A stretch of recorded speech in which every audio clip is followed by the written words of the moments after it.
My name is Robert Green II, and I am glad and thankful to welcome all of you this evening, this happy Juneteenth evening. And today, of course, is one of our last sessions of this semester. Of course, we've got tonight's session. We have a session on next week, next Monday, June 27th.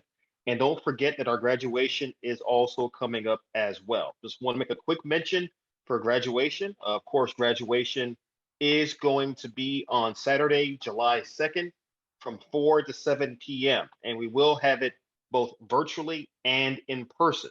However, for the in-person component of graduation, we'll only have a limited number of spots because we are following COVID-19 protocols. So if you've not had a chance to already fill out the form for registration for the in-person graduation, please do so as soon as possible. That form is also going, or link to it will also be dropped in the chat this evening as well. Now, this evening's class is, I think, a really special and really important one because most of this semester we've been talking a good bit about the history of South Carolina, the history of organizing and activism, the grassroots history of the Palmetto State. But this evening, we're going to get a bit deeper into the nuts and bolts of what it takes to actually organize and agitate in the Palmetto State with two very special guests, two men who have been freedom fighters for justice, for freedom, for self-determination in this state for decades. Of course, I am speaking of Brett Bursey and Kamau Marcharia. So they will be leading our discussion this evening, and I am really looking forward to what will be a great and valuable conversation. And as you can see in the chat, of course, the link to the form to sign up for the in-person graduation is there as well. Now, if you can't make it to in-person, that's fine. You'll still receive your graduation goodies, but we do want to see your smiling, beautiful faces in graduation in person if possible. Brett? Well, Dr. Green, this is an opportunity for people to understand how we practice what we've been preaching. And it's a little bit, well, no, it's not a little bit, it's unique, but we think that it is the path. And so we're going to share that with you. And I need to know who is calling user number 1 that I can't see their phone number. Is that Karen? Might be Kathy's trying to contact you, Brett. Okay. So we're missing one of our guest presenters who's in the woods and has a very difficult time with her internet. She may show up. But I want to say that Kamau Marcharia is a comrade that I've known for more years, and both of us can figure out it's at least 4 decades. And we're going to start with talking about what we do and why we do it and how we do it, rather than the specifics about organizing. The specifics about organizing, you can read the syllabus that we sent out for the class study group, but the motive force behind it, what motivates you to do it, is what we want to focus on this evening. And it's as important to turn out organizers, maybe even more important, because there are very few jobs for it to be your vocation, but to turn out citizens that understand how to be effective. That should be everybody's avocation. It should be the way that you practice citizenship. Because if citizens aren't the most important cog in the great wheel turning, we're screwed. And so Kamau and I both been very, very outspoken cogs in the big wheel and have the scars to show for it. So we're going to talk about why do we keep doing this stuff and what is in it and what and lessons learned. And we want to save plenty of time for questions because we're hoping that those of you that have stuck with us all these, this is 16 weeks, there's 17 weeks now, are ready to do something. And you may not quite know what that something is, but we want to help fill in that kind of places where you can go and shine some light on it and to make you feel comfortable that you don't have to quit your day job. You can talk to your family and friends and be an effective citizen. You can just simply understand the way the system works and doesn't work and the way it's designed to fail working people to be effective. And so I keep calling. Hi, Brett. This is Karen. Oh, well, where did you, are you at? Is that? Oh, I see. Your number is lit up. Daniel, name call-in user number 1, Karen Watson, please. Karen, we've been talking bad about you. I'm so glad you're here. I don't. I explained that you live in a place where the squirrels on the cage run the telephone lines. But Yeah. did you hear me set up what we're talking about tonight? I did indeed. I did Well, indeed.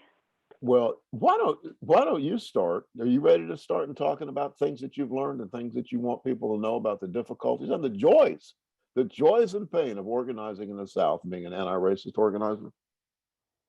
Sure, I can do that. This is Kamayu's first Zoom, and I know you're a little more versed. Okay. Well, let me first, excuse me, Karen. Firstly, let me mention that Kamayu, who I may slip up and call Dragon, that's the name he had when he came out of prison, that Kamayu and Karen were both grantees of progressive organizations in the South, rural Black grassroots organizations, when in 1998, a funder of Kamayu's group in Fairfield County and Karen's group in Sylvania, Georgia, had a meeting of grantees, and the woman that had inherited the foundation, Barbara Myers, it was the UPS money, wasn't it, Karen? Yes, it is. Yeah, and so anyway, she inherited the money from inherited the foundation from her parents, and she's my age, and that there was this conversation. I'm not sure who said it. It might have been Karen. They said, "Barbara, you just don't get it," and Barbara Myers said, "You're probably right. I'm a rich white millionaire," and so she put her $8 million that she started that foundation on the table, and said, "Y'all can have it." And Karen and Kamayu were at that meeting, and we call them the originals. And so the originals in 1998 started the Southern Partners Fund as, I would say, America's premier activist-driven foundation. And we really are quite comfortable being activist-driven now. I came in 2004 as one of the first people brought in as a member when they started taking new members. But the director now, Fernando Cuevas, Fernando was born in a migrant camp. Fernando's father is a historic legend in migrant organizing going back into the early 60s. And so the people that run the show, the people that are the board, are activists. And that's how Kamayu and Karen got together. And so Karen, pick it up from there and you talk about what you're doing in the woods in Georgia. Well, good evening, everyone. I thank you so much, and I thank Brett for asking me. I thank you for being here, and I'm certainly delighted to be presenting with Kamayu, whom Brett has just told you. The two of us go a long way back, and I have the utmost respect for both of them. Let me just start by saying history has shown me, and I think it has shown most people who read it, not just American history, but world history, has shown us that if we do not organize, if we choose not to organize, those who are in power, doesn't mean personal power, I'm talking strictly about financial, economical, and educational power. Those folks who are in power will run everything for their benefit, for the benefit of their families, their church members, if they go to church, their little circle of friends. They will have all of us working and living to make them more powerful and more rich and more entitled. So organizing for us is not really a choice. It's not really a choice because we organize or we accept the fact that we will forever, along with our precious children and our grandparents and our parents and our neighbors and our communities, we will forever be without the things in life we need and the things in life we want. And if we don't organize, we leave that less than way of life to our children. The very ideal that there are going to ever be enough people in power to say, you know what, this wrong what we're doing. The exploitation, the oppression. This is wrong. Let us stop this so that these folks can have the same things that we have. The very idea that those people are ever going to make up the majority anywhere in the world seems to be naive at best. At best. So if we want a chance for the people we love, our parents, our grandparents, our children, our community, ourselves, if we want a chance to have a lifestyle that consists of freedom, consists of justice, consists of us being judged by our character and not by our skin, consists of our children, our babies being able to progress to whatever level they want to, if that is what we want, then we have to organize. At no time when I started fighting racism and discrimination in little old Scriven County, and I've been doing it now ever since 1987, at no point have I ever seen the other side not organized. You have probably heard, particularly African Americans, say, well, we can't really change anything because all of us won't come together. It's one of those adages that kind of right off the top of your head, it might sound good, but if you give it a little more thought, it makes no sense at all. And if you think about it long enough, it seems downright uncourageous. Because as long as I've been organizing, I haven't ever seen all of the other side organized. But what I have seen is enough of them organized to hold us down. It's never been all or nothing. Exploitation does not require that everybody be in on it. It just requires that enough people in the right places be in on it. And so in the South, one of the hardest things to do is to determine where the right places are. That's one of the hardest things to do. Where is what you're fighting? Where is it? You know why you're fighting it, but where is it? It's like if you're fighting police brutality, never get the impression that it's just in the police department. Because in the rural South, that's not the way it works.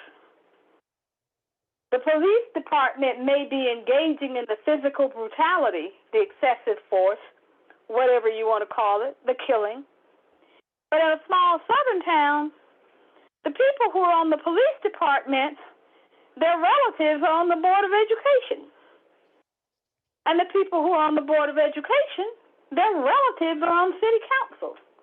And the people who are on city council, their relatives are on your county commission. And the people who are on the county commission, their relatives are your hospital authority, they're your mayor, they're your school superintendent. It's a whole line of oppression that is, number one, connected.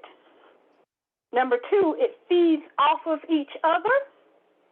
And if you attack it singularly in the South, you will make no progress. You will make no progress. I've had to understand, and PAC has had to understand, that all of the injustices are connected. They feed off each other, and they enable each other to grow. So when you get ready to go for the school board, be prepared for retaliation from city council. When you get ready to go for the police department, be prepared for retaliation from the Board of Education. Because unlike what people would have you believe, these are not some pickup truck, rifle-toting, good old boys, backwoods who don't have any sense. As we had to explain to the Justice Department, in many of these southern counties, these backwoods good old boys are maintaining an oppressive and an exploitive way of life that has been outlawed by the United States Congress and the United States Supreme Court for years. And they are still managing to live in that. They are managing to control people. They are managing to run their counties with it. And they are managing to make a whole lot of money off of it. So if these good old boys are just pick-up riding, gun-toting, ignorant backwood folks, what does that say for the government officials and the agencies who are supposed to be supervising this way of life to make sure it doesn't exist anymore? What does that say about them if these boys are able to run this game right under their noses and nobody knows it? And if they know it, they don't do anything about it. So as somebody who lives in a county where there are a whole lot of boys, a whole lot of men who drive pickups and have rifles in their trucks, and they hunt, and they do all the things that you say those backwoods people do. But at the same time, enough of them are very well organized, very well financed, very well connected with the right people. And they are managing and trying their best to hold on to a way of life that, if you watch movies and read books, is described as genteel. I find that ironic when people refer to the Old South as being genteel, because I'm a Southerner. Been in the South all my life. I am a Southerner. I love the South. I don't intend to leave it. But I also am not so ignorant and limited in my thinking that I can't see the good and the bad of it.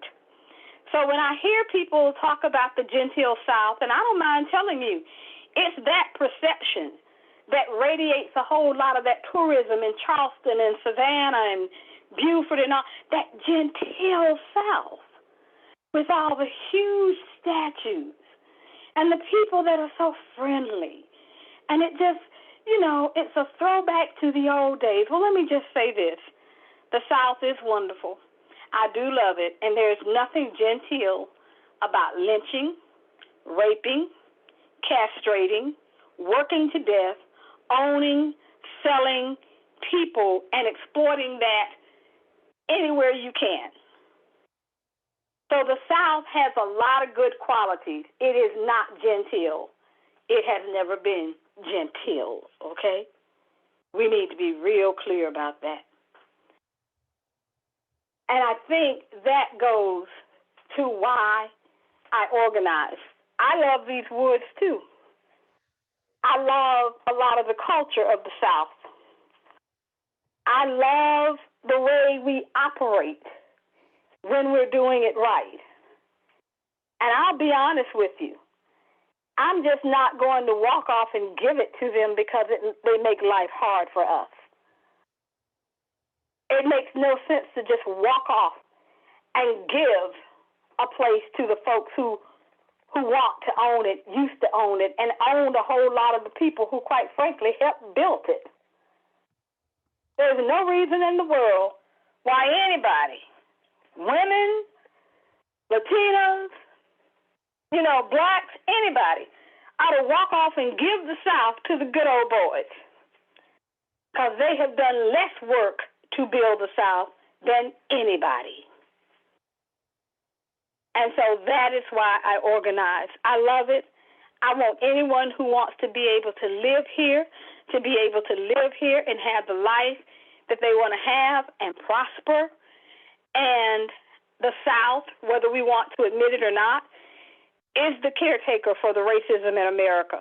It's not to say atrocities around race and class and gender didn't happen up north, because they certainly did. And they happen now. But the caretaker, the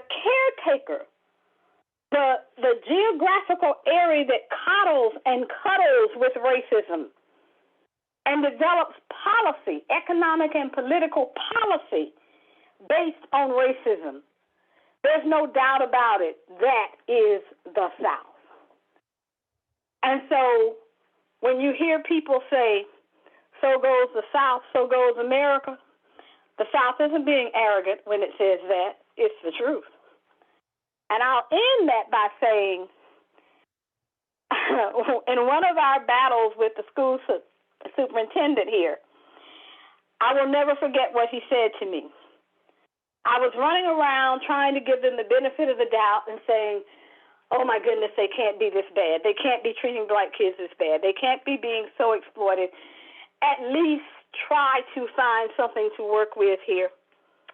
And I guess after he had gotten tired of me, tired of PAC, and decided he's not playing footsie anymore, he told me one morning when I went to him and said, okay, these are the things you all are doing. You are having an unfair disciplinary practice for African-American students whose disciplinary records are the same as white students. But with African-American students engaging in anything, you discipline them much more harshly. I've got your records. We can prove that. We can prove that you are putting African-American and some poor white students in lower-level Title I classes so that you can make money off of them continuously, and you're not really educating them and mainstreaming them back onto their proper class level the way federal law says you have to. You are simply collecting the money year after year after year. Oh, and by the way, you're not hiring African Americans to work in this school system because you want to maintain these very good paying jobs, the best paying jobs and cushiony jobs in the public school system. You want to maintain them for your family, your friends, your church members, and other white folks. And I got all of this evidence that belongs to you, so I used your evidence to come to this conclusion. And I will never forget, he pulled his chair up to his desk, leaned across the desk toward me, got as close to my face as he could get without actually touching me, and he said, Karen, even if we are doing everything you say we are doing, you will never touch us because we have friends in high places. Let me just end by saying this. It was one of the most evil and most arrogant statements I had ever made, that he'd ever made and I had ever heard. But I will say this, it was also one of the most true. They did indeed have friends in high places. But thank God and thank organizing, only part of it was true. They did have friends in high places. They were doing everything we said they were doing. But you know what? We touched them, and we touched them real hard. And we continue to touch them. And that's why we organize. Go ahead, go ahead. Karen Watson, you can see why she's my friend and not my foe. She's a force of nature.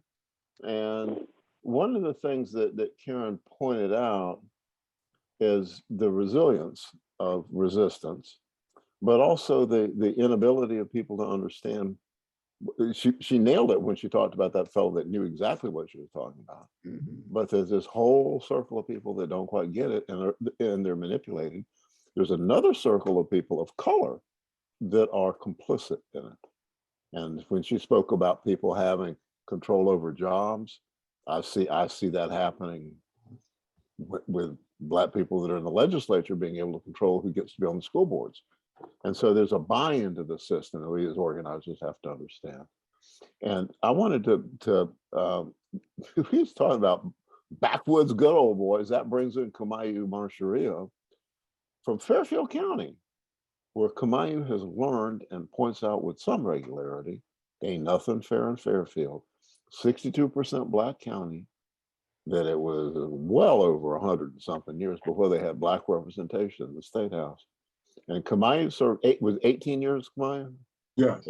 18 years on county council. And Fairfield's close enough to Columbia where it became a bedroom community for white folks. And white folks moved into Fairfield County. And then what happened, Dragon? Take it, my brother, talk about it. Well, Brad, let me kind of start, since we're talking about organizing, kind of where I got the spirit to get involved with organizing. I'll eventually get to Fairfield County where there's no fairness still. When I was 17, as you might know, I got arrested for some heinous crimes that I never committed, and I served 50. I was sentenced to 57 years in Trenton State Prison. At the time that I was apprehended, I was arrested by three detectives that brought me back from New York. I was a fugitive for an interstate flight to avoid prosecution, and I was arrested by FBI in New York and transported back to New Jersey. Along the way, they beat me, knocked all my teeth loose, and brought me in, booked me, then took me to Salem, New Jersey, and held me in incommunicado for about 3 months when no one knew where I was. And eventually, when I went to trial, other defendants that were involved in this trial, they went to trial previously before me, some months. About 5 of them, they were attacked in the court and beat unconscious, beat senseless. So when I went to trial, I was thinking that people were going to beat me in the courtroom, so I wasn't really functioning. But in any event, I went to trial, and the victims in this particular case, it told them that I didn't do it. I wasn't even there, so they didn't know me. And in fact, I wasn't present during that time, but they said, some of them said I was there, and so they sent me to 57 years of Trenton State Prison. So I didn't know very much how to read and write. So after three years, when I was convinced that they weren't going to bring me back and change my sentence because they know I didn't do it, I started to try to educate myself, got my GED, then started to take my college courses, and then living the ways of the prison, some of the brutalities that was going on in the prison, other prisoners killing one another. One third of those prisons was 1,500 prisoners in one single block. 1/3 was absolutely insane. Another third was on their way there. Another third, I don't know exactly where they were. I think maybe I was in that category. But during that struggle, I kind of learned how to write some briefs, and I met two outstanding people who became my choice of family. Andrew Vatch, who was a writer, and Ramon Jimenez, both were law students out of Harvard Law School, that had heard about my case and wrote to me, and I wrote back to them, and they started a 4 or 5 year project trying to get me out of prison. The short of that is that Mr. Andrew Vatch, a recent brother of mine who recently passed, wrote a book called Parole as Post-Conviction Relief, the Robert Lewis Decision, in 1973 at the New England Law Review. If anyone's interested, you can pull it up online, and it kind of lays out my case. And during that period of time, I was involved in riots within the prison. Guards were killed, folks were beat. I boxed for about 6 years. I boxed Reuben Hurricane Carter, and that's probably the hardest hit left hook I ever got was from Reuben Hurricane Carter. And some of the riots that was in there and the brutality that was in there for over those periods of time. And eventually, when I was shipped to Rahway State Prison, I helped start with the Lifer group that started a program called Scared Straight. I was involved with trying to get that and get to teenagers and let them understand the brutalities of crime and all that. And eventually I was shipped back to the prison. Then I was shipped to a medium security prison. Was there about 2 months, started a riot, so they sent me back to the prison, and I was there until I was released. And I think it was there that I started to find my consciousness of being able to read James Baldwin, all the other different books, and that I really started to be conscious of what was going on socially around me. And then I had wrote a letter to George Jackson, who had wrote the book Tears in My Eyes, or something like that, Blood in My Eyes. And I got a letter back from him, but I lost that letter before he was killed. He was working with Angela Davis and then was trying to get him out of jail. So I was involved in those sort of things. And when I was finally released by the help of Andrew Vatch and Ramon Jimenez and Keith Gilliard, I kind of got out of prison. Everything was kind of new to me, and trying to find my direction. And how did I get through that prison thing? And I think it was one day Andrew Vatch told me I was so bitter and hated white people. You don't know how much I hated white people for what they'd done to me. And Andy just simply told me when it dealt with race, he said, "You're not necessarily my brother or sister because of the color of your skin. You're my brother and sister because you're willing to respect my humanity." And that was a thought that hit me. And that this question of struggling and fighting for humanity and respecting me as a human being became a very important thing and motivation in my struggle in terms of how brutal police and prison and even society can be. And so I think when I got out, we got some funds from John Hay Whitney Foundation. I was a keynote speaker at Princeton University about what was going on in prison at that particular time. And while we was in prison before I left, we organized the prison to fight for a contract parole system. You absolutely had no criteria how do you get out of prison, what could you do to get out of prison, good, bad, indifference, whatever it is, there was no criteria. So we fought to get a contract parole so we can understand what did we need to do, get an education, a college education, what did we need to do to actually get out of prison to improve ourselves. So we were somewhat successful in that. And then we started a ride with Governor Cahill when they wouldn't listen to us. We got Governor Cahill, who was the governor at that time, to create the first inmate committee in the state of New Jersey, if not from other places. So that was a struggle being able to get into that, the prison issue. So coming home, I came home and organized speaking to colleges and universities. And my thought was, could I organize families of prisoners and what districts were the most prisoners from and where were the majority of African-American and other folks were willing to look at the House seat or district or Senate seats, and how can we organize families of prisoners to target these representatives? And so I've done some of that work, and then I worked at Glassboro State Teacher College trying to find ex-offenders jobs. And then before I moved, then I got married. I have 2 kids, 2 boys. And then I moved to South Carolina because things were bad up north, so to speak, out of Camden, New Jersey. And when I moved back to South Carolina, because that's where all my family was from. And I finally got involved with a community-based organization after getting fired from a job for reporting racial discrimination and abuse and rape of Black women at this plywood mill. And after they fired me, I kind of started helping get a group with James Melvin Holloway, who some of you might know, in Saluda, South Carolina. He was head of Concerned Citizens, so I started a political action committee. And then I started a youth organization. I said, we can't do nothing in this town unless we got the young people involved. So I started an organization called PALS. It stood for Praise, Assurance, Love, and Security. And I started teaching them some militant stuff and taking them around marching and doing stuff. And I took them out, one example, I took them out to Beaufort, to the ocean.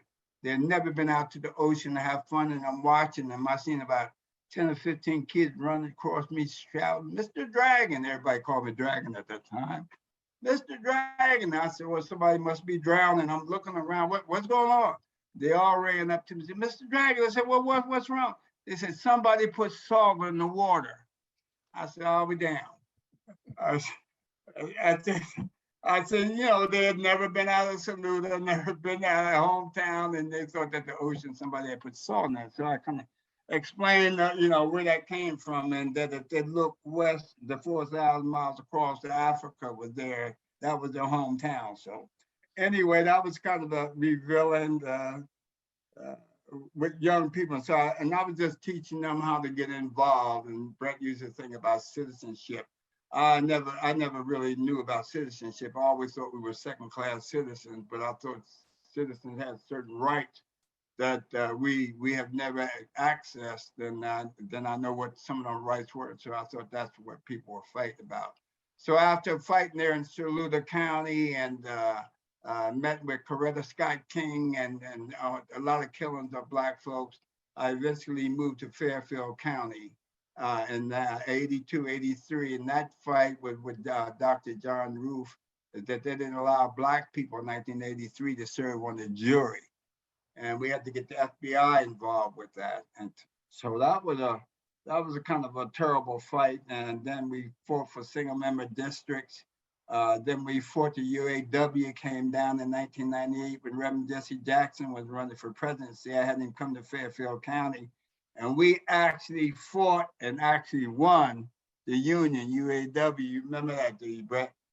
So we won that union fight in Fairfield County for the UAW.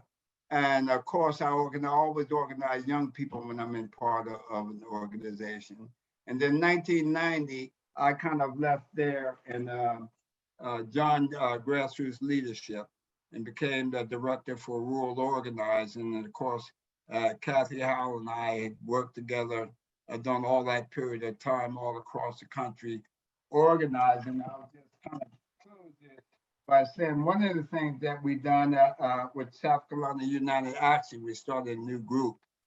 And we done what we called the national campaign opposing Clinton's crime bill, called the Campaign for Community Safety and Police Accountability. Sites in California, South Carolina, different states that we organized. We marched on Strom Thurmond's office, Janet Reno's office, demanding that parts of that, I was trying to think of the money that they were taking, that 50% of all that money, drug money, goes back into needed communities. So I'm rambling on here and a whole lot of other things I would say, but I would close with something Ramon wrote to me when I was in prison that changed my mind about justice. He wrote a thing about these two characters called Curious Modern, and Keen Ancient.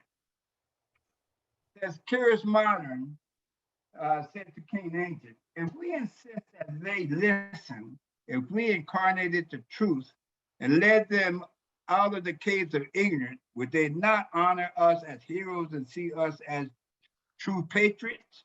Keen Ancient looked at Curious Modern and said, in a land found an untruth, the truth is subversive, and he who walks the path of truth a traitor, as nowadays. Curious Modern looked at Keen Ancient and said, if we could convince the courts of justice of the injustice caused our people by their way of life, would not the courts appeal to that fairness and righteousness known by all men?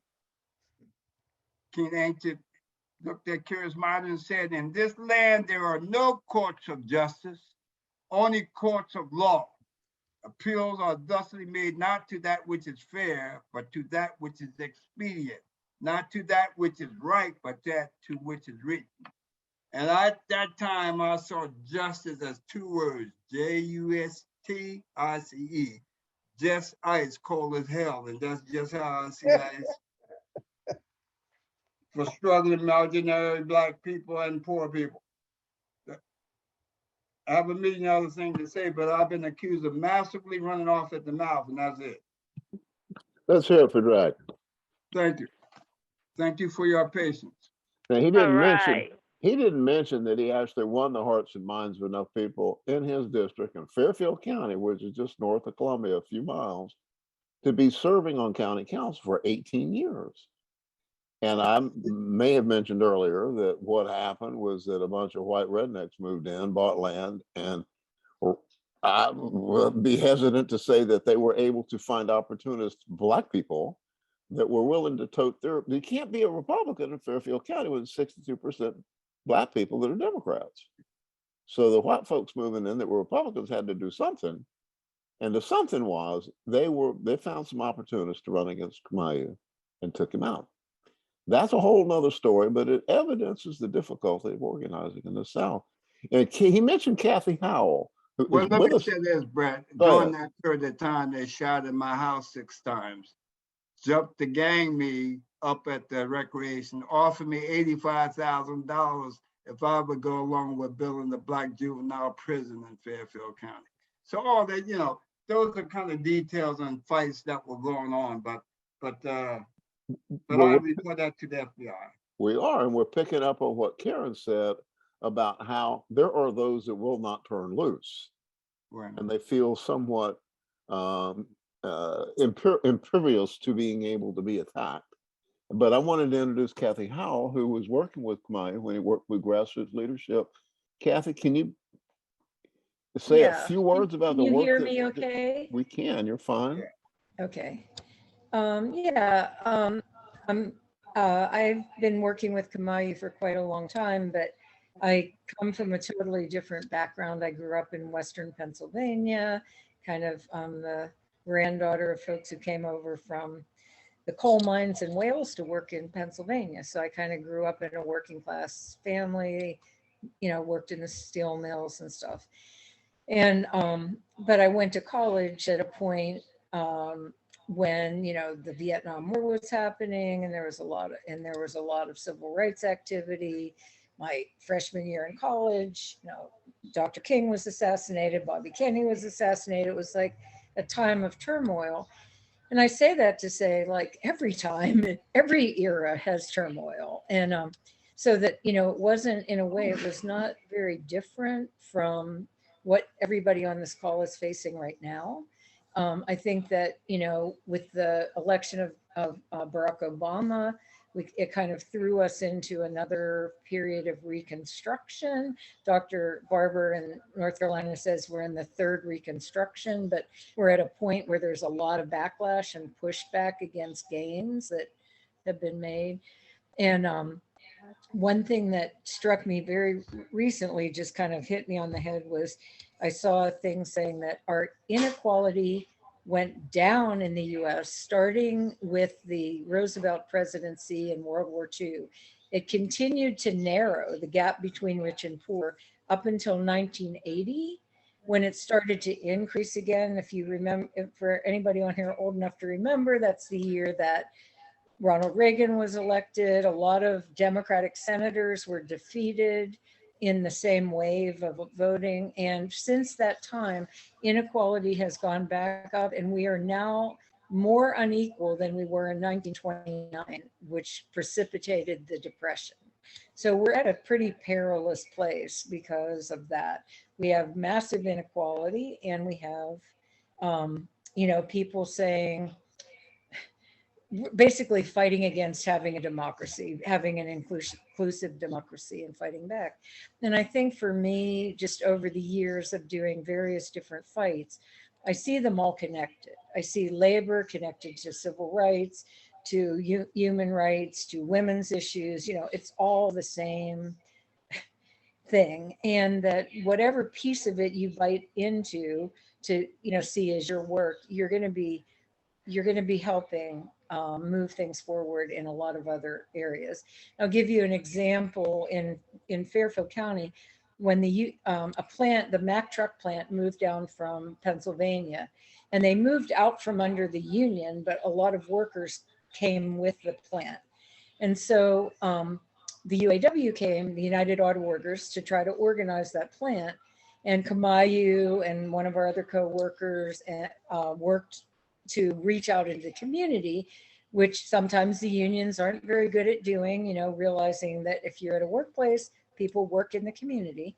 But they did win, and they got the union there. And the union, because of how the work was done, and then Kamau and I worked on this project with people in the union, was called Barriers and Bridges. And the idea was to look at especially racism and sexism, and look at how we could overcome some of that in our own organizations. And because of that, those guys that worked at the plant, like, integrated a restaurant in Winsboro that had remained segregated. They had a white laundromat and a black laundromat, 30 years after the Civil Rights Act was passed. And so, but because these folks had actually talked about race, talked about gender discrimination, and did it in the context of an organization, they went out in the community and made changes. So I think that, to me, organizing is about getting people together, and it's about getting people to have conversations about what divides us and what unites us, and then finding things to work on, because there's a million things to work on. So it's finding something that's urgent and that people are willing to put time and energy into. And right now, there's, I would say school boards are crucial places to elect good people and to support good people who are in them, and local government, as well as all these issues that we're talking about. So, I've appreciated working with Kamau, because I feel like his view about racial justice and economic justice has really educated me, as coming from a very different background. And that the work that he's done here has made a real difference. But I also see in where they're targeting of him, how, Brett said he wanted to also hear about like what's difficult. And sometimes it's really difficult to become the target of, people, right-wing people or racist people who will do anything to get you out of power. Because Kamau was questioning, they wanted to build a private prison in Fairfield County, and he was opposing it. So they tried bribing him, they tried threatening him. They went through the list of all the things that you can do to someone to try to, take away their power to act. And I think that, it's just a reality that you have to be ready for both, pushback, but also sometimes we win, which is great. So I'll stop there. Thank you, Kathy. I really appreciate that. And this notion about first they ignore you, then they laugh at you, then they fight you, then you win. That Gandhi said that.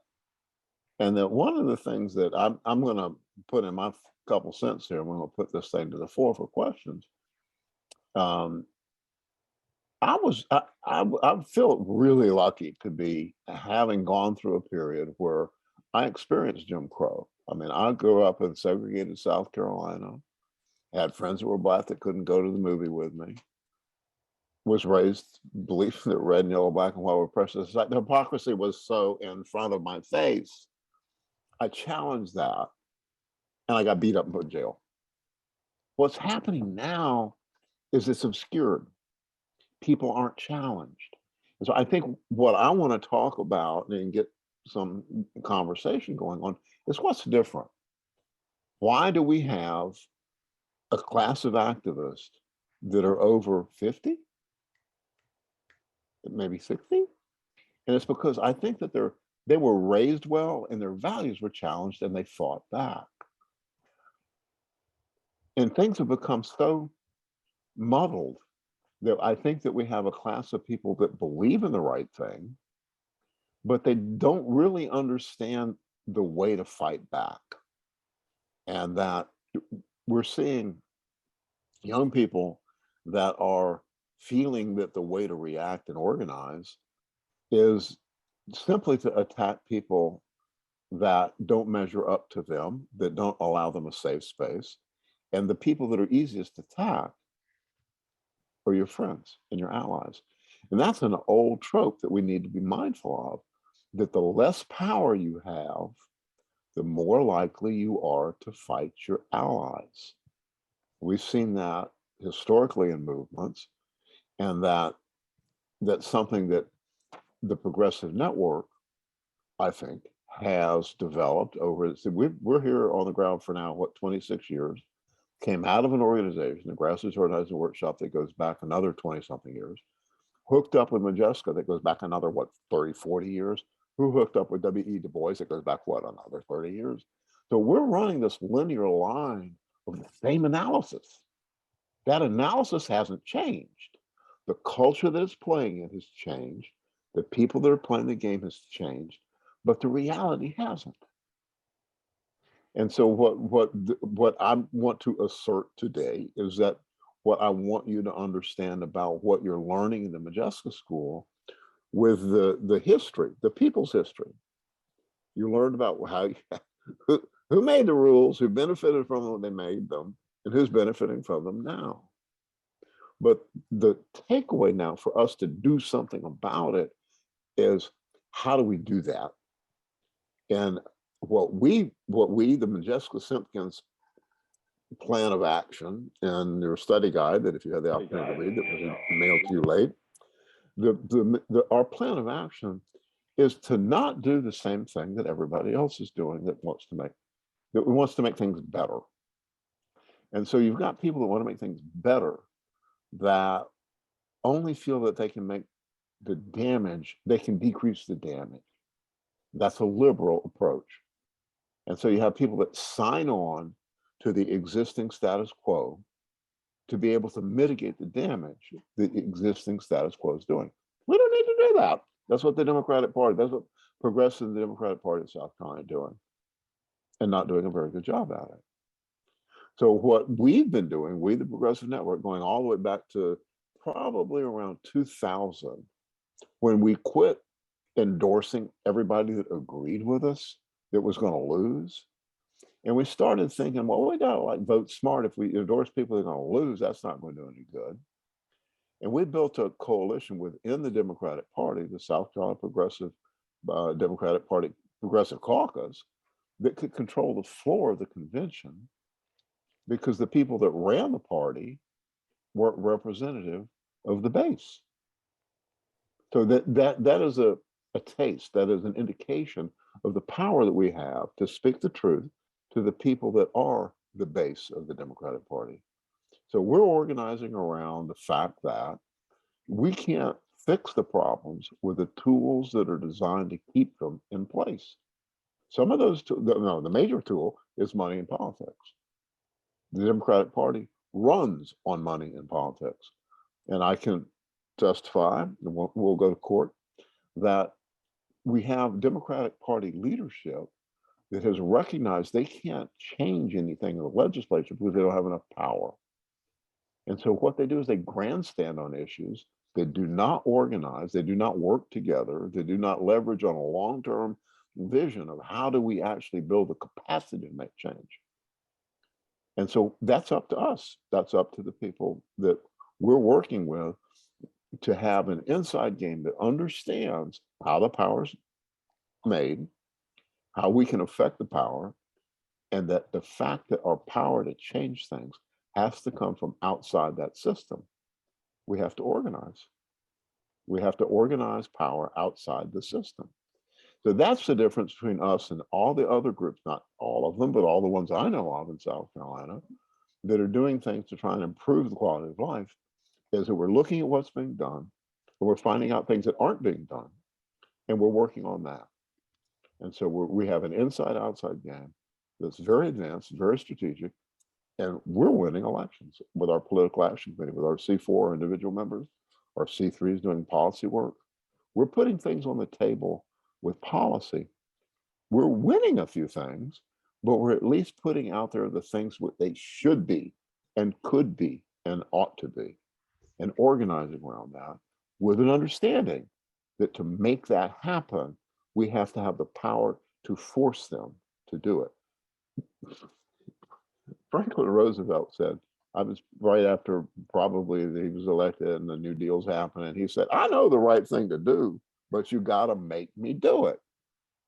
And so we know the right thing to do, and we've got to figure out ways to make people do it.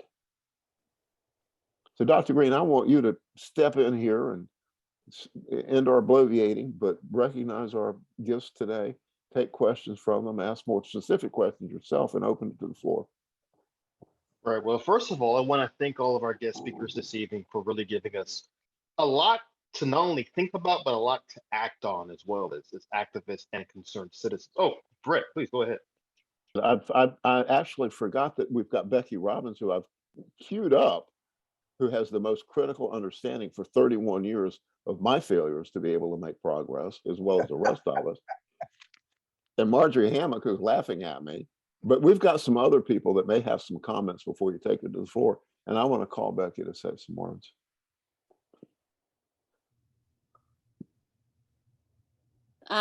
Way to put me on the spot, man. First of all, let me just say it is thrilling to see Kamau, who I just adore and have since I met him a lifetime ago, and you looking really great. And Kathy, I know so much about you, and I don't know if we've actually met in person, but I respect you so deeply and love the work that you do. And Karen, you don't remember meeting me, but I remember hearing you and talking to Brett after that, after you made a speech. I think it was at Penn Center years ago. And I remember telling Brett, who is that? We've got to get her involved. Well, she's in Georgia. So I'm like, okay, well, that's our loss, but not tonight. So thank you for making time. But in terms of, I just really appreciate the elders in the movement. I just am so humbled by the work that folks have done in all the years that they've been in the vineyards. It's really hard to sustain this kind of commitment to organizing work, and not everybody can do it. It's exhausting, and it's dispiriting sometimes. But Brett had said something about, what were some of the campaigns. He'd asked me earlier today. It's like, what were some of the campaigns that you thought worked, and what were some of the ones that you thought didn't work? And we've talked about the one I think was the most successful in terms of recent memory was our Medicaid expansion thing. We've already talked about that, so I won't belabor it. But to reiterate the fact that to do a campaign has to be really thoughtful. It has to be very clear. And it was a hard thing to organize around, because it's not sexy like the damn flag was. It's like people have like immediate visceral reactions about certain things. And unfortunately, Medicaid expansion is not one, even though people are literally dying because of our policies. So we had to create a campaign that really touched people where they lived, try to move legislators. And so I think because it was a sustained thing, and because it was very serious minded, it worked. We knew what we were trying to get done, and we knew what we were capable of doing, and we pulled it off. And so I'm really proud of that. But I think what we forget sometimes is that, damn it, this should be fun. And if it's not, people are not going to stay with it. And so I think that, we need to be paying more attention to the cultural aspect of stuff. Creating spaces where you make art and you make music and you write things and you share poetry. Omari knows a lot about, my passion for that kind of stuff. And my favorite thing that we've done in all the years that we've been organizing, and forgive me if I've said this before because I just love it so much, but was the Stepdaughters of the Confederacy, which was guerrilla theater. And I think that's the other thing that we don't really appreciate the power of. I mean, think about Pussy Riot in Russia. I don't know anybody else doing organizing. I'm sure they are, but I know who Pussy Riot is. And they're if you don't know them, look them up. And they've been doing really risky stuff. And it just the power of theater and drama and, that element. And I was a failed theater major, so that's kind of where my heart was. And I think that, so back to the Stepdaughters of the Confederacy was an idea I had because we'd been writing about the damn Confederate flag for so long, and everybody was sick of talking about it. And you can't get to reason anymore. It's like everybody's made up their minds. It's like either this or this.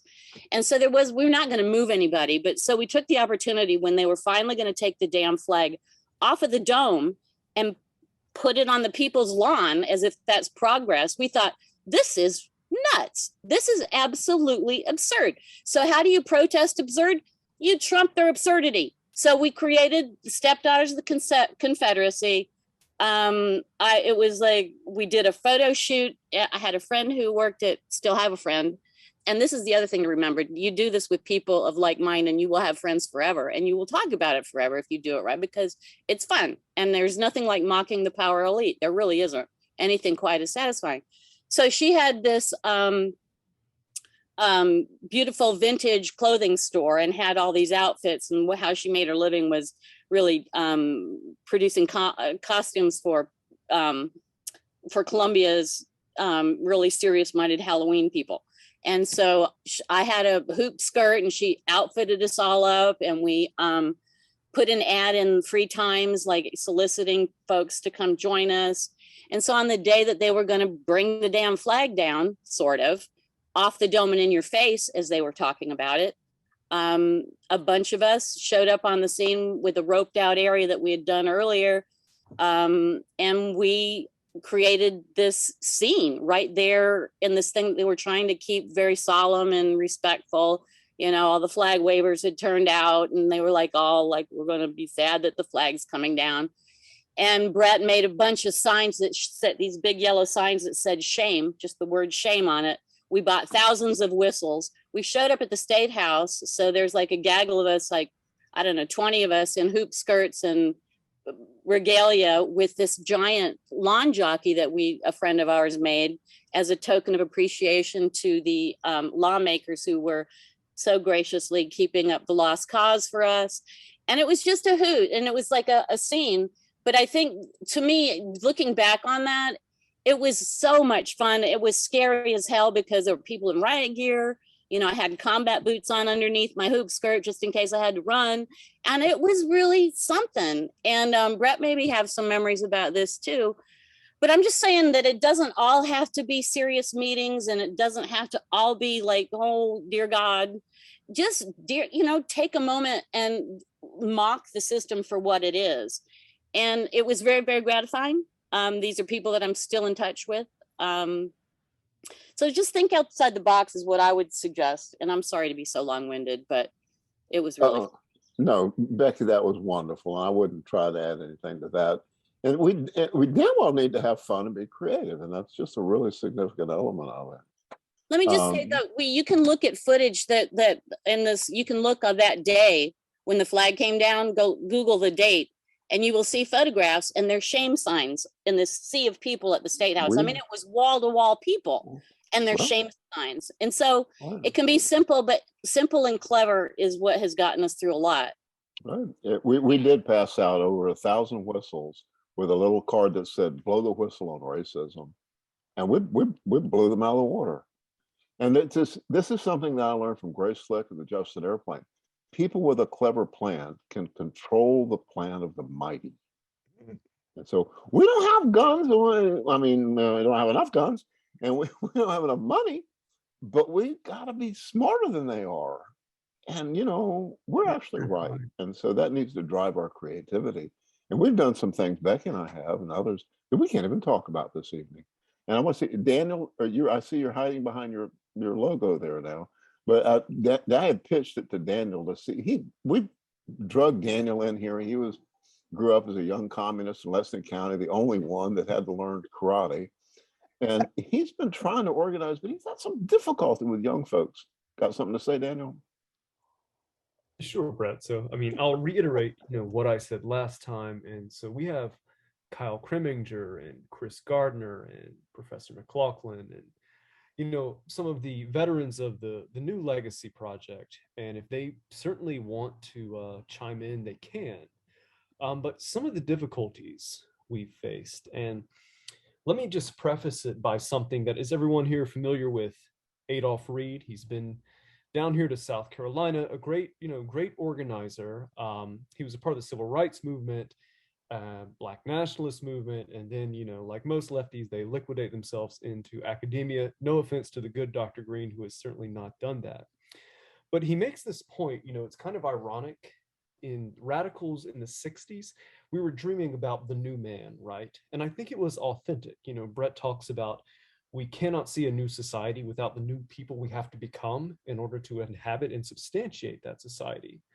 But while, we were dreaming about this, capital was in the process of putting the finishing touches on the new individual, right?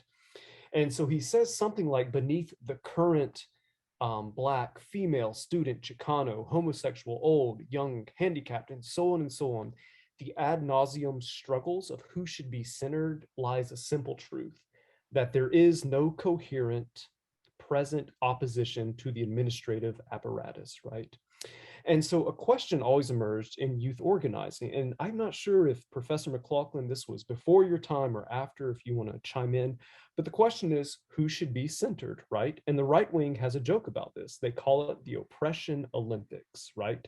So it's certainly not what, Kathy was talking about in Kamau, the interlocking injustices, but it's who gets the cut of social capital, who is going to be foregrounded. And so the idea with NLP, who should be foregrounded is the root, right? This is where the term radical comes from. You don't address the symptoms, you address the root of the problem. And so there were those of us in New Legacy Project, and I'm reiterating last time, we were very excited about fair maps. Irrespective of your issue, if it's environmental justice, if it's women's rights, if it's so on and so forth, if you don't have a functioning democracy outside of a general strike or an insurrection, and I mean that in a positive way, if I can say that, you're not going to be able to get anything done, right? And so we saw the root was the absence of democracy in South Carolina. However, this was interrupted, and I think these are well-meaning people, but you know, what about me? What about me? What about me? But the connection of your struggle is precisely, as I said, this deficit of democracy in South Carolina, right? That's what needs to be addressed in order to make and sustain change. And so again, it was involved in centering what identity, but it's not about an identity, it's about addressing the root causes of the problems in South Carolina and nationwide. And you know, I quoted this last time, the left is good at struggle, too bad it's struggle against each other, right? It's precisely what Brett had articulated. It's that you attack the person closest to you because you don't have any power to change reality. So you're trying to change language, you're trying to change comportment. And of course, we should address harassment and discrimination and so on. But when it becomes focused on like these micro instances of power, I really think we lose sight of the common goal. And so, you know, I invite Kyle or Chris or anyone else who want to make any comments in terms of, you know, what I've said, if their experience was the same or just in terms of youth organizing. So that's it. And that means both Chris's as well.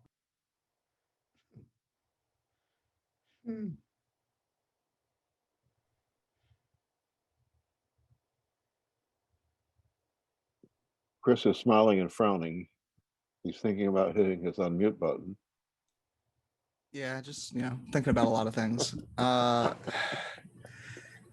Yeah, that was always an issue we ran into a lot with NLP, especially when, you know, trying to put the podcast together, as well as just generally, you know, have people speaking at different events, trying to figure out who, you know, should be speaking, who should be giving all these different talks, while also actively trying to not tokenize people and make people feel, you know, that they are only getting to speak because they fit in a particular demographic. And navigating that has always been difficult, because a lot of times, you know, you have a lot of, at least what we ran into was we would have a lot of, you know, young folks in a, you know, variety of different marginalized groups, intersectional within there, but they were all sort of brand new. So they didn't feel necessarily comfortable, you know, talking about the mission of the organization, what we were doing, et cetera, which is completely understandable. And it then, I don't know, it was just it's a complicated thing that I think does need to be discussed and considered while youth organizing. But yeah, that's just sort of my initial 2 cents on that piece right now. Thank you, Chris. Kyle? Kyle's the hardest person we have to get to say things. He's also the smartest, which is why he probably doesn't say much. Keep it to himself. I'm more like the opposite, but I feel like I've been minimally adequately educated. I have little to say. So I saved my time with Mr. Gardner if he has something he'd like to add to that. But I too have been minimally adequately educated in South Carolina, so nothing to add at this time. Well, these are the people that started out with our youth group organizing and now aged out. We're raising the level of youth now. This is a longer discussion that we need to have real seriously, because I'm reading all this stuff, but well, damn it, it's up to the boomers now. And I think the significant difference is that our cards were called. They wanted me to go to Vietnam. They wanted me to be a racist. I said, I can't do that. That's not the way you raised me. And see, they're raising people not to be that way, but they're making them be that way, but they're not calling their cards. So we kind of got to call some people's cards. I mean, I think that that's a discussion in terms of our strategic moving forward, is to challenge people to step up. And so, Dr. Green, I am now at this point. Have we got anything else that from our cadre here that I'm ignoring that we need to say? Rebecca, you wrapped up? Marjorie? Yeah, Marjorie's is that we're celebrating Juneteenth, but we're not allowed to talk about race in school. right. I mean, Right. it's like, that's how crazy it is right Right. now. Right. So we've got to like do the fight, you know, to make sure that kids are learning their history, which we did not learn often growing up. So and just getting that, you know, is a huge step forward. And they know it, and they're pushing us back, you know, trying to stop us from actually teaching about reality, you know. Well, we beat them back in South Carolina this year. They did not pass any anti-CRT legislation. But Marjorie Hammock has been unmuted this whole time, and it's incredibly difficult to mute Marjorie Hammock. And so go girl. You've got something to say. No, I don't. I don't. That's And the I'm wisdom. not, I can't unmute. You're mute. You're unmuted. We can hear I you. mean, you can But hear me? yes. Oh, okay. Well, again, given my time span, it's been another history lesson, you know, for folks who, for a person like myself, who's in 80s and have had lots and lots of experiences, some successful and some not. But again, to know that the struggle continues and it has continued in all kinds of shapes and forms is just beautiful for me to hear. And Becky, I wish I could have joined you, but I would have been the maid that was following you ladies around. I could have brought the smelling salts. This part, Marjorie, is we weren't all ladies. There were some men that were dressed up. Okay. Okay. So we had some stepsisters, and everybody had a name. They came up with their own name. I was Dixie Whitebread, and Shala Jean Poole. Charlie Smith. If y'all remember, Charlie Smith is a mover and shaker in Charleston. Excellent human being. And he showed up with like a Dixie cup off of his head and this slinky little gown on. And his name was Carmen Lois, the Denominator. And then we had mini bottles, and it was. I love it. I love it. But Marjorie, speaking of somebody that likes to dress up, my favorite shot of you is dressed up as Lady Liberty on the Pride float. That was a moment. Yep. I do. I like that moment. Y'all are getting to revel in some of the fun we have raising hell and speaking truth to power. And so that's something that the Progressive Network wants to maintain as a vital lifeline to reality and sanity. Because there's a very, very true saying that if you're well adjusted, the sick society is no sign of mental health. Okay? Y'all get crazy with us. Dr. Green, please rescue us from this.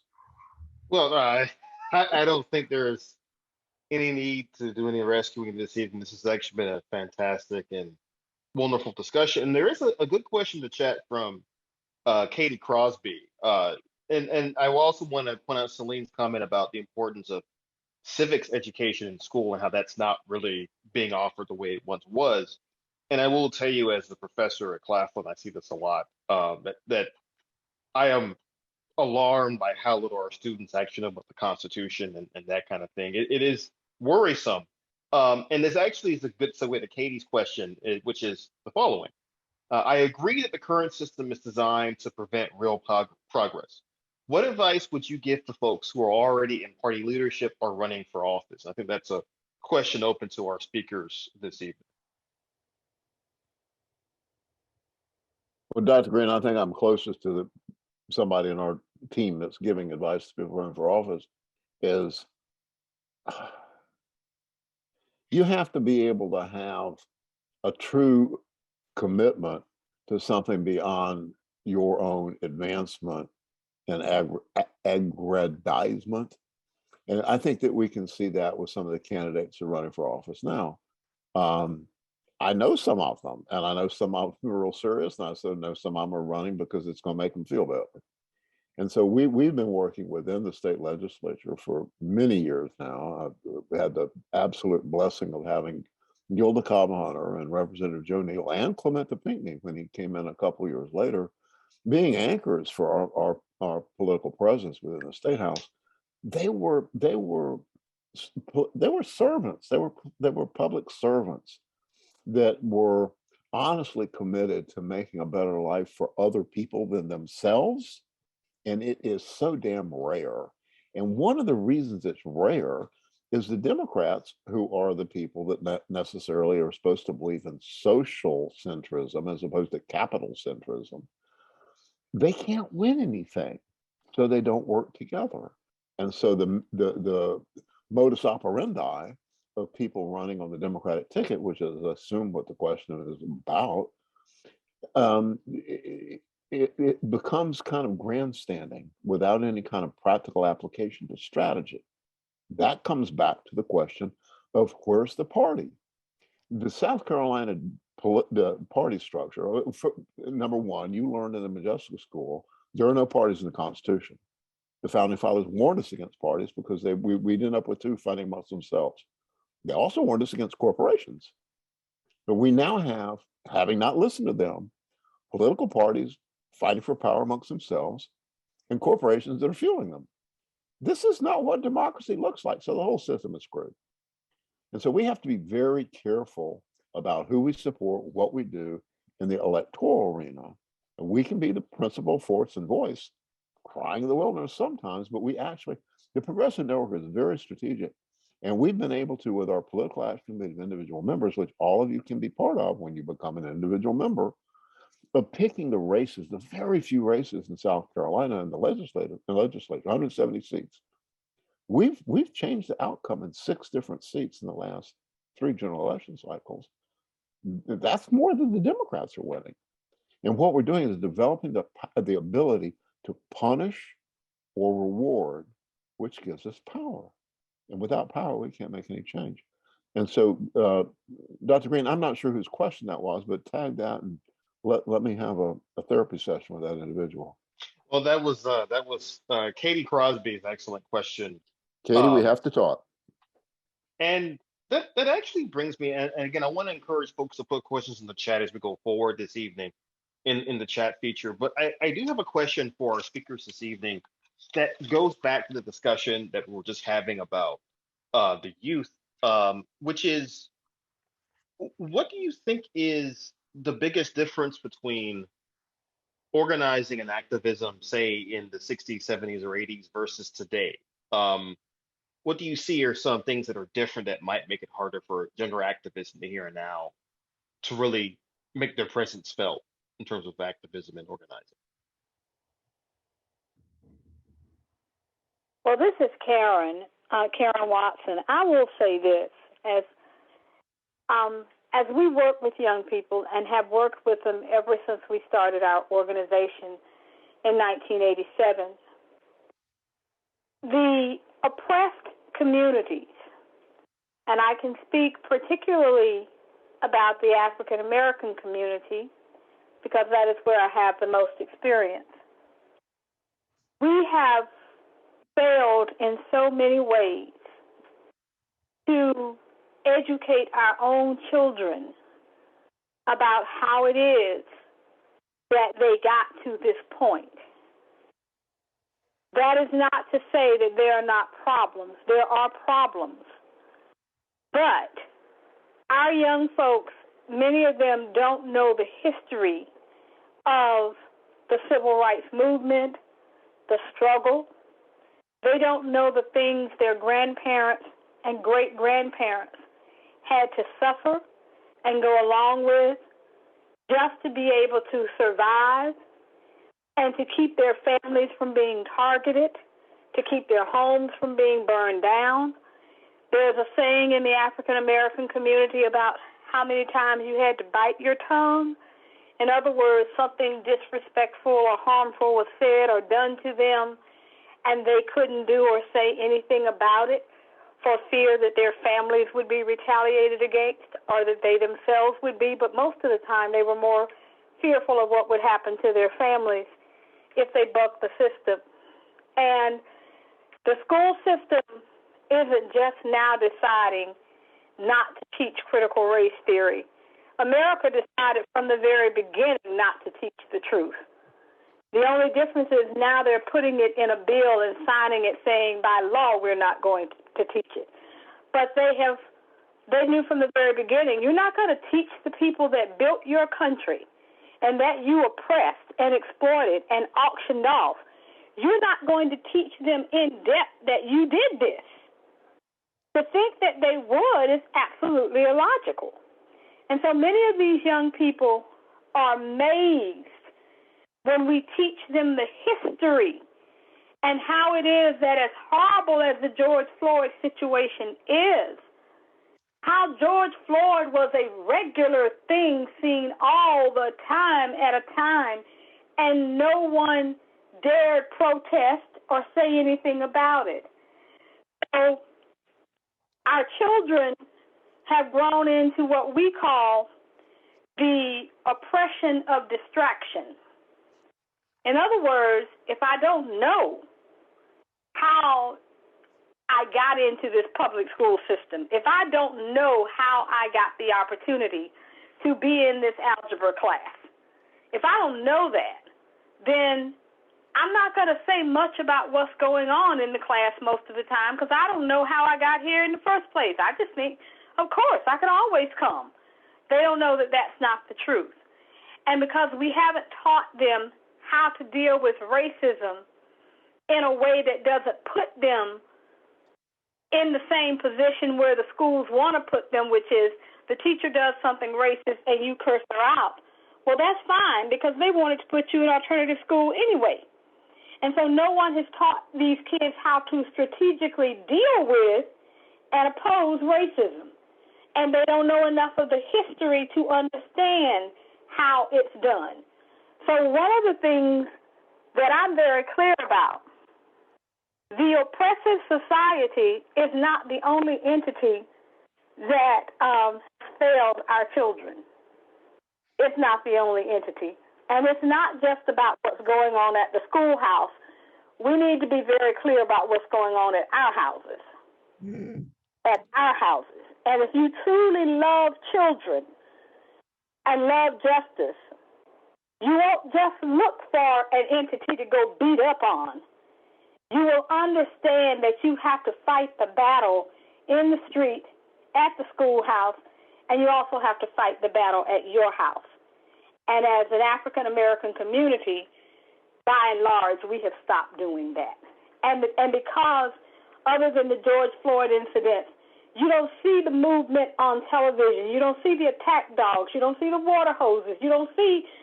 So if you don't see this all the time, it's very easy to think that the racism isn't as blatant and maybe has faded away except for isolated incidents. So a part of why our kids are the way they are, a part of that falls on us. Here, here. Thank you, Karen. That was a needed burst of reality. Mm-hmm.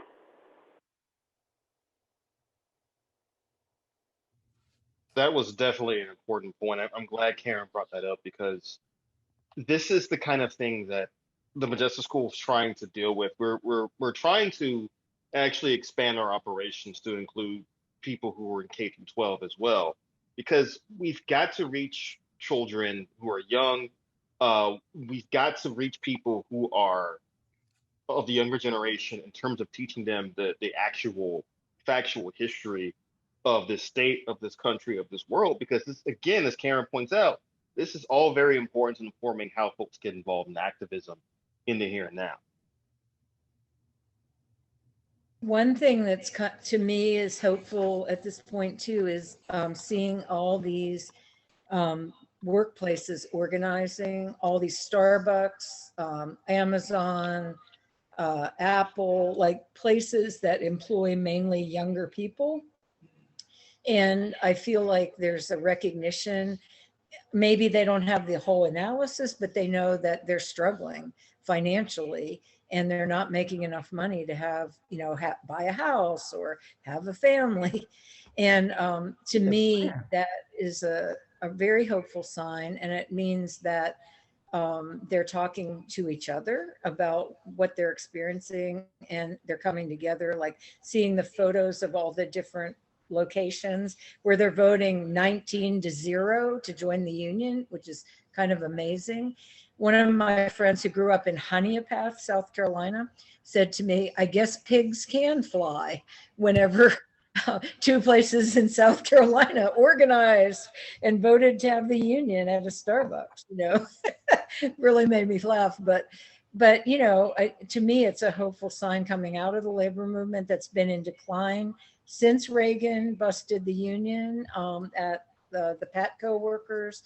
And that, seeing this upsurge of workers organizing who are young and who are everywhere, like all over the South, Virginia, North Carolina, South Carolina, Tennessee, Alabama, Texas, Louisiana, all of them have had stores that have voted for the union, which is like amazing to me. It's kind of a miracle, really. So it does give me hope, because sometimes it's a little hard to find hope these days. Kathy, Russell's going to come in here now. I want Russell to talk because he's a genuine union organizer. But one of the things that it's indicative of is you can only squeeze the turnip so hard. And that I remember Henry Ford saying he wants his workers to make enough money so he can buy his cars. With the corporatization of all businesses, there's no humans involved. There's no morality involved. And so it's gotten coarser and coarser and coarser. And it's going to come back and bite them on the ass, and I hope soon enough to save the planet from complete destruction. Russell, take it. Yeah, I just wanted to piggyback on what Kathy was saying. I think the perception a lot of times, just like when Rosa Parks sat down, right, that it was this spontaneous thing.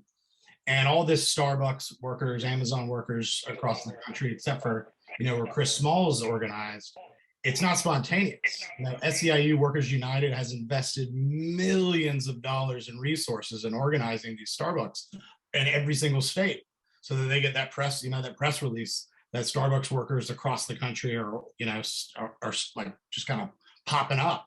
But that just isn't true. There are organizers here and that have been here, whether it's been transitioning from one, label as Fight for 15 or SEIU or Workers United or whatever the new term is, but it's working. And the reason I think a lot of times we don't get younger people engaged, whether it be in labor or whatever, the progressive movement as a whole, is because there's a barrier to entry. We don't start with where people are at. We also aren't, there's Robert's Rules of Order, when you go to meetings, and that's just not something that's sexy or cool or fun to be involved in necessarily. And anytime, I've found if you're just genuine, you can relate to anybody of any age, and you're able to shut down the Port of Charleston if you need to.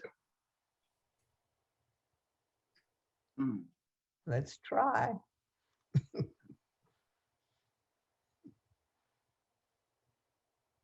No, this is really. Go ahead, please. Yeah, I don't know. I have an intellectual vision, a visionary thing about youth, and I've worked a lot with with young people. When you work with young people, any other people, you gotta be like the turtle theory. You gotta take a risk. The turtle don't go nowhere until you stick his damn neck out. So you gotta kind of stick your neck out, take a risk if you're gonna work with young people, anybody in the community. I find the problem wherever I'm at, roll up your damn sleeve. You know what the issues is in that particular community. Get with folks that are like-minded about what you're thinking about, and get the young folks organized. It's Juneteenth. Let's celebrate by power and money, not by barbecue, and let's eat some chops or something, whatever. This is serious business. And I feel right now, and it's just my way of feeling, I think Black people's lives are in danger in this country now. Black youth and everybody else, and I think that we're targets.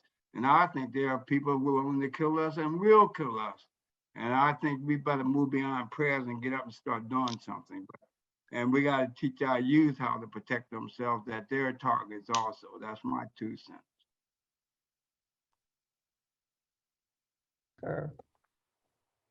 So very true. So very true. And I just want to add, because Don has a couple of really good questions in the chat. Before we get to those, I want to add on a personal note. This whole conversation reminds me of a conversation I had with my parents about a week ago. They came to visit me for my birthday and all that. And we were talking, we were watching a civil rights documentary. And my parents both grew up at the tail end of the civil rights movement. So they remember some of the boycotts and the sit-ins and the like when they were youngsters. And my mom said to both my dad and I that as she watches the news and watches things proceed in real time, to her, it seems like things are just sliding backward. And I'll be honest, that just broke my heart because I thought about the fact that they did all the right things they were supposed to growing up. They play by the rules, did everything they're supposed to do, and they get to their golden years and they see what the country is going through now. And I think, again, conversations like this one are so incredibly important because we really are running out of time to save the country from its worst impulses, to save the country from the kinds of things that I think many of the veterans in the movement thought they had already beaten or at least beaten back. These are forces that keep coming to us every generation, just in different forms. Some years they wear sheets on their heads, and some years they just wear suits and ties. And I think to that extent, I do want to get to at least one of Don's questions because he has some really good questions in the chat, but I think this one is especially important. Thinking about the forces we are arrayed against here, what approaches are the elite taking to maintain the status quo? He believes they are influencing the audience that you would like to engage. And again, thinking about young people and those who are disaffected. If they can distract us, social media, sports, entertainment, etc., and make us comfortable, quote unquote, we'll stay disengaged. How can you effectively counter the tactics of the elite or the power brokers in society? Point well taken. That seems like more of a macro question, but I think on the ground, this is a good question for us to consider and think about deeply. Dr. Green, why don't you broach that subject and start the answer for the gentleman? Well, I think again, I'm more of a historian than anything else, so I can really look at this from the lens of a historian. I'm just being serious. I'm just being totally forthright. But I think part of this actually goes back to what Becky and others said earlier about having fun, about making it clear that activism is, if you're thinking about activism in terms of viewing the world and thinking about how you can change the world, part of that has to be through your attitude towards actually embracing the struggle, enjoying it, and actually finding ways to use it as a way to not only critique society, but to lift up the ideas that will lead to a better, more substantial way of life. Again, I think with social media especially, I think this is seen as a distracting tool for every avenue of life these days. But social media can also be a useful ally if you're able to use it effectively and not grow too dependent on it. Because I find myself these days not really enjoying social media. I know a lot of my students at Claflin say the same thing. They're like, we're on Instagram or TikTok, and we understand it gives us a false view of the world. But what other views of the world do they have? And that's where we as activists, we as concerned citizens have to step in. So I think that's one way, is to view these things as not just distractions, but to think about, well, how can we use them, if at all possible, to our benefit? Well, Karen scares the hell out of me and people, because the reality is scary. Karen, how do we balance this, have fun while you're fighting back, with that scary reality?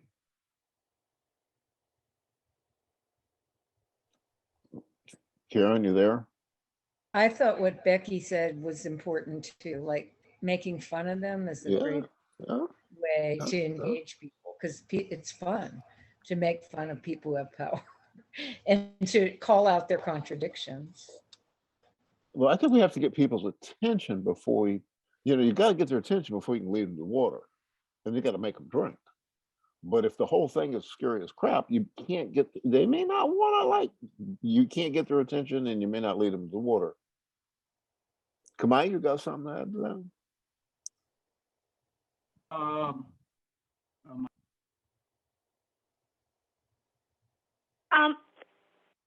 Kamau? Oh, there's Karen.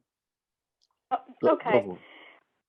One of the things that we've learned over the years, and we work with kids, our specialty is working with children who are having problems inside the school system and inside the juvenile justice system. So we seek out those hardcore cases with kids. And this is what I have learned from my own experience. I do agree we need to find ways that we can strategically use social media because these kids are not going to not use social media. So we need to figure out how we can use it. And the other thing we need to always bear in mind, nothing is going to replace really talking with young people, really spending time with them, understanding that it is an investment.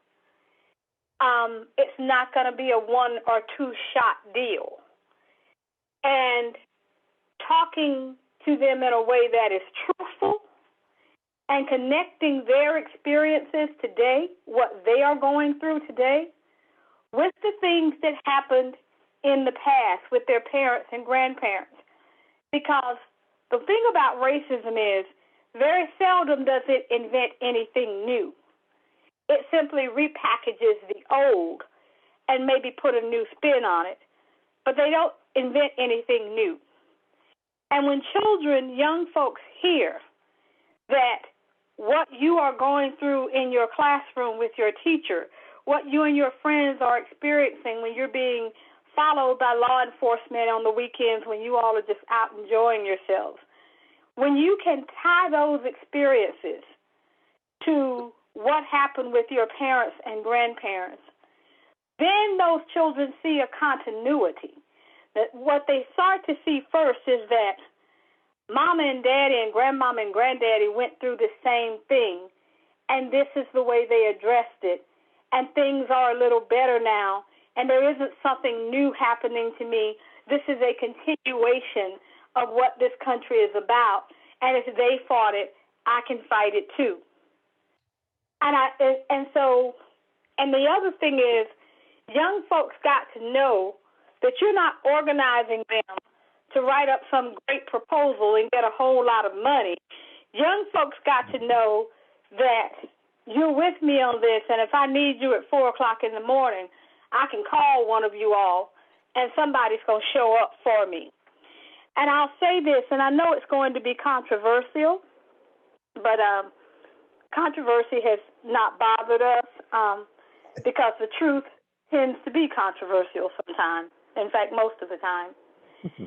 We have young folks who can go a month or more and never have an intelligent, meaningful conversation with an adult for that whole entire time. They will be on social media with their friends discussing whatever their friends are discussing. Most of the time, older people around them won't intervene in that. They're not discussing the issues that can truly move them. And if they are discussing them, they don't really have a plan about how to deal with them. They're watching videos or they're doing all of the stuff that this culture uses to distract them. So this is the question I have. If you were one of those young folks who for 30 days or more, and this is not some example that's not real, we know this to be a fact, in certain families and neighborhoods, these kids go for months and never have an intelligent conversation with an adult. Mm-hmm. So if you were one of those people who lived that life, would it make any sense for anybody to be expecting you to do anything about anything? Would it make any sense for anybody to be expecting you to have any historical perspective? Where would you have gotten that from? It's not going to be the Migos videos you're watching. It's not going to be what the Housewives of Atlanta or whoever it is. It's not going to be love and hip hop. Where would you get that from? If there is not some adult presence around you to say, honey, come here, we need to talk about some things. So I go back, when we talk about what it is our children need more of us. They need more of us. Not just us as family, our biological family, but us as adults. That is what they need. And if they don't get that, the system's going to keep sabotaging them. And they're not going to know how to respond. And you're not going to build another class of organizers. And you're going to need a younger class of organizers. Because we're getting to the point in age, a lot of us, where all we can do is reminisce about the good times. We're not going to be able to do the things that we've been doing for years. And we need to have a plan. And that plan has to be us. It has to be us.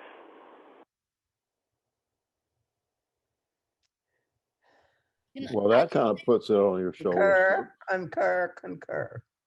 I think that's so powerful, Karen, what you've said and other people tonight. And not to, I've been advocating for doing some kind of creating a space for an intergenerational conversation, because, you know, we keep coming back to this. And how are you going to keep a movement alive? You know, it's got to be including youth. And we have done a really poor job, I believe, of involving that element that is so critical to this movement. And so I think that the first, you know, this is something that I think that we really need to get serious about in the next year, is creating forums and formats to, and once we have a building, our building is going to be up and running real soon here, that we can really do some of those kind of hands-on things. And being in people's, you know, physical space, I think is going to be critical for that too. But I really appreciate everybody comments about that. And to the young people on this call, please don't take it as we're beating you up. It's just, we're trying to figure out how to move this ball forward. We do what we do because we love you. We love you unconditionally. What we tell the young people we work with, we'll be there for you all the time. We'll be there when you're wrong. We'll tell you you're wrong. We won't tell you in front of everybody, but we'll tell you you're wrong. But we're still going to be there for you to make sure that the system doesn't treat you any worse when you're wrong than it treats anybody else. So we'll be there for you, right or wrong. Whatever we do out of love. And young people, we have found, know the difference between people who are talking with them from a firm basis out of love, and people who are talking to them from a firm basis just because they have the authority to do it. And when you see young people rebelling against an authority, it is usually because they have instinctively figured out that that is all that authority is. It's just a man-made authority. It does not care anything about them. I've actually seen that Daniel has had his hand up for a good bit. So Daniel, please go ahead, add your voice to the conversation. Sure. So first I want to address, I don't know if it's Mr. Murphy or Dr. Murphy's question in terms of, you know, distraction. And I mean, and what comes to mind is Dr. Angela Davis's teacher, one Dr. Herbert Marcuse, you know, had his big book in the 60s called The One-Dimensional Man, and described consumerism as a form of social control, as it were. And I think there's something to that. But when I speak with young people, and, you know, they want a good job, right? And I think wage labor is a form of freedom, right? It's an uneven form. Or, you know, they're interested in Migos. I don't know who mentioned that was Miss Watson, right? Or becoming an influencer. Because I think in our atomized society, that people see the modality of freedom is only through individual liberation, right? I'm going to become wealthy. I'm going to become an Instagram star, and so on and so forth. You know, I can't blame them, because in spite of the achievements of social movements, society remains in a profound crisis, right? And so I want to lead in this to have the young people speak up. Now, I firmly believe you don't have to be a member of a sociological group in order to make a comment about a sociological group. And I'll give two examples. So I was a psychotherapist for 6 years at the Department of Mental Health, and I was able to bond with and help at least give some guidance to individuals diagnosed with psychosis. Now, I'm a madman, but I don't share that diagnosis, right? But these are people who are in a fundamentally different group, and we were able to form a therapeutic bond to help improve their lives, right? Secondly, Dragon is on the call. I recall Miss Hammock and I went out to see him, and he described, the toils and the tragedy and the oppression he faced in his life, and I was able to relate in a profound way to his humanity, even though we share a different, or we don't share the same skin complexion, as it were. And so anyways, I'm just wondering, Chris or Katie or anyone, other young people on the call, I mean, what do you want, right? What do you see as freedom, and how do we get there? And I know that's a very broad question, but.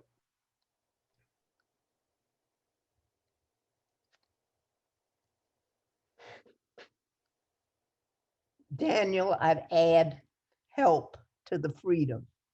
What do you see as freedom, and what do you need? What kind of help? Absolutely. Yes, ma'am.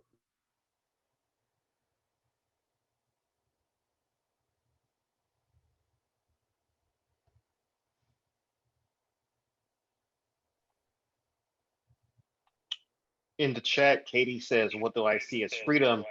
Bodily autonomy. Okay. Mr. Bannon, you are young enough, so please.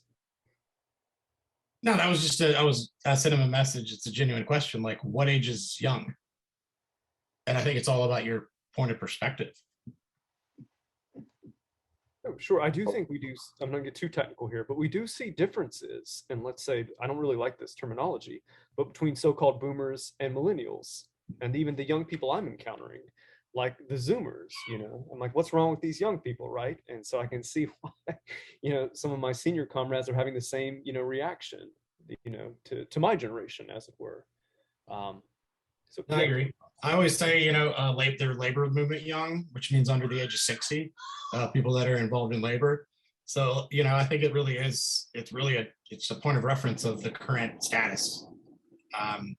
And I would just say in the movement as a whole, especially in the South, there isn't a lot of people under the age of 60 engaged. But, when you go to larger cities, you have a lot more younger people engaged. And I think that just has to do with how people move to where there's culture, where there's, like, if you find squiggly lines on a map, that's where you find the arts, that's where you find younger people wanting to move and establish life. And I think that's why it's also very important that we create and bring in the arts within the movement here in all things we do. Like, the revolution should have, song, should have dance. Celine is unmuted.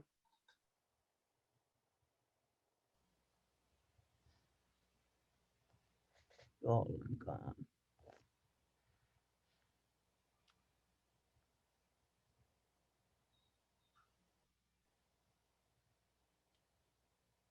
Celine, you have something to say. Are you talking to me? Yeah. Oh, it's Celine. It's like an Yeah. S sound rather than a C sound. Okay. Celine. Right. I was just going to comment on the engagement part of, and I don't even think this necessarily applies strictly to young people. I think it's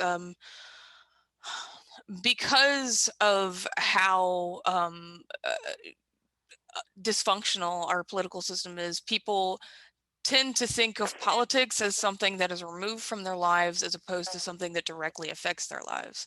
And I think the way to engage them is to make sure when we have conversations about these issues that we frame it in a way that, like, people will identify with their daily lives, their routines, the people they know and love. And like, for instance, I was talking to someone just the other day, and we were talking about politics, and he said he was a libertarian.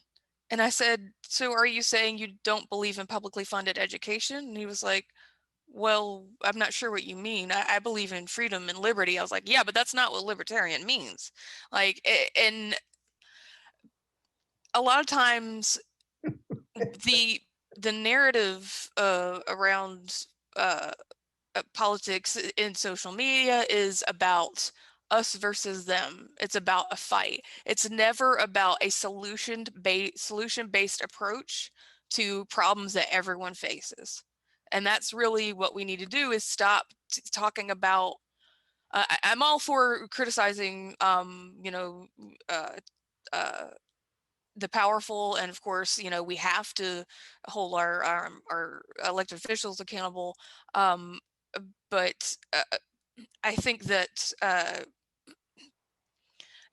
yeah, someone just said people are tired and losing hope. I agree with that.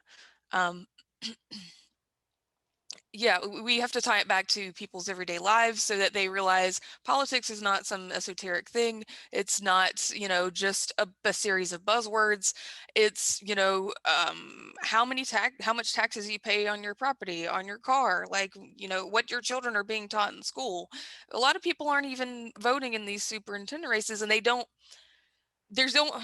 think to ask simple questions like, to this, critical race issue in schools. They don't think to ask simple questions like, okay, What so is this is so now that you have this law in place, how has it improved our lives? What has it actually changed? And if they can't give a real answer, if they can't say, well, we took this specific book out because of this specific reason, that's the thing, is they don't have real reasons. And that's what we need to challenge, is the logic of this, and uh, make people realize that their apathy and their voting against their own interests is what's causing like a lot of like modern problems. I got rambling in the end there, but that's it. No, Celine, that was very much welcome, and I think a really important message. Thank you so much for that. And what I want to do now is I want to actually go to our guest speakers this evening so they can both give their final thoughts, and then we'll go again to the end of our conversation this evening. And then the folks want to stay afterward for another chat, they're more than welcome to do so. But our guest speakers, you're more than welcome to give your final thoughts for this evening's excellent and informative class discussion. where? Kamau, take us home, brother. Yeah, I'm mute here. Well, let me first send my love to my sister Karen, who I hadn't spoken to, and since I've been on and hadn't spoken to her in several years. Much love to you, sister. Hello, my dear. Yes. I've been listening to some of this stuff, and I'm not good at the intellectual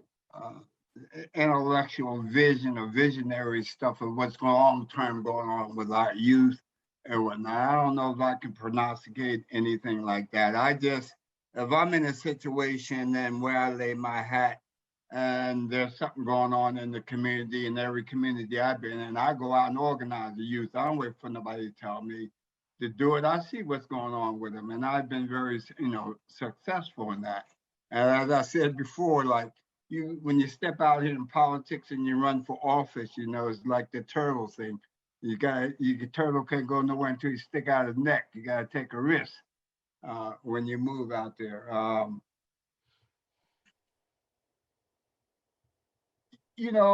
I can only say from what I said and I heard everybody say, and I've learned a few things from the conversations that I've heard. I'm just to the point that at my age, I'm not by shaking hands with no damn bald fist.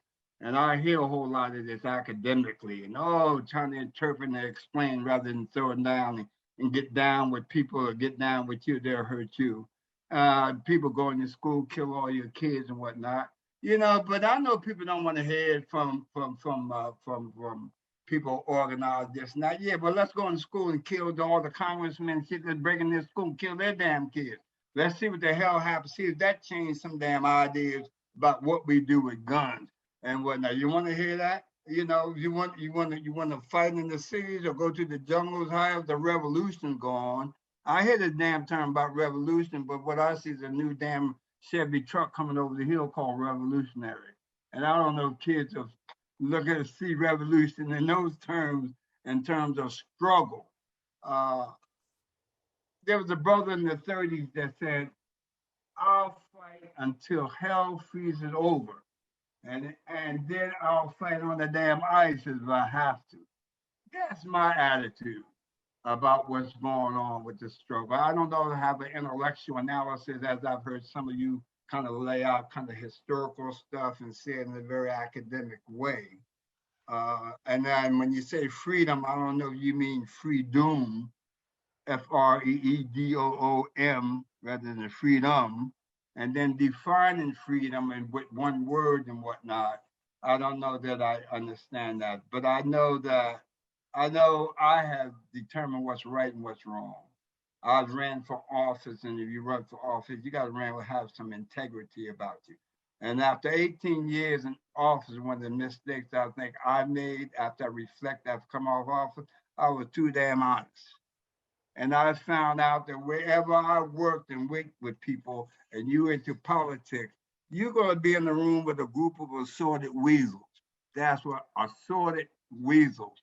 And it's up to you to be able to determine, to figure out the niche and character of people. And being in prison, I can pretty much figure out people in a short period of time. But, you know, my love flows forever. In this struggle, and I learned this from being beat down to the ground. But back in those 60s, they had a little thing that stood up called rock and sock and robot, a thing. And you hit that damn thing before you can draw back, it would back up on you, and you can hit it again. I want a rock and sock and robot with this struggle. When they hit it, knock us down before they can draw back, we need to be up and fight. But we need to be serious. The Democratic Party ain't worth a damn, with no backbone about that. I seen this, I'm a layman, I seen this shit coming 10 years ago.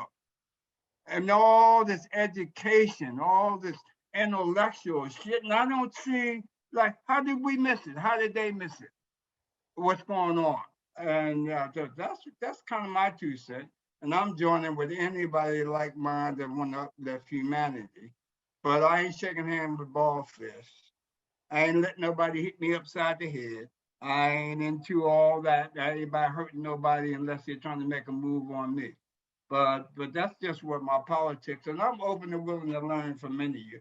And I thank for the opportunity to be able to talk to everyone. And happy Juneteenth, not happy Juneteenth, but Juneteenth struggle right on.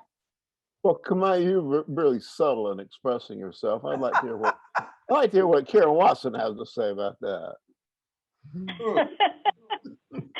Well, I have to tell you, we need to be real clear about the fact that if you effectively challenge power, it's not going to roll over and say, oh my gosh, we didn't know we were doing that, let us stop that. No, it's not going to do that. Power is going to come for Kamau the same way it came from me. I had my house. Oh my God. I think they got Karen. Lordy mercy. What? She may come back, but we're going to wrap it up and she can come back. We'll still be here. But I'm going to kind of wrap it up by saying that the reality is, folks, is that we need to be really comfortable calling ourselves revolutionaries, because that's what we need, a revolution of values. It's the same thing Dr. King called for. It's the same thing Modjeska fought for. It's the same thing we've been working for ever since the people that ran this country into the ground at its beginning fought for.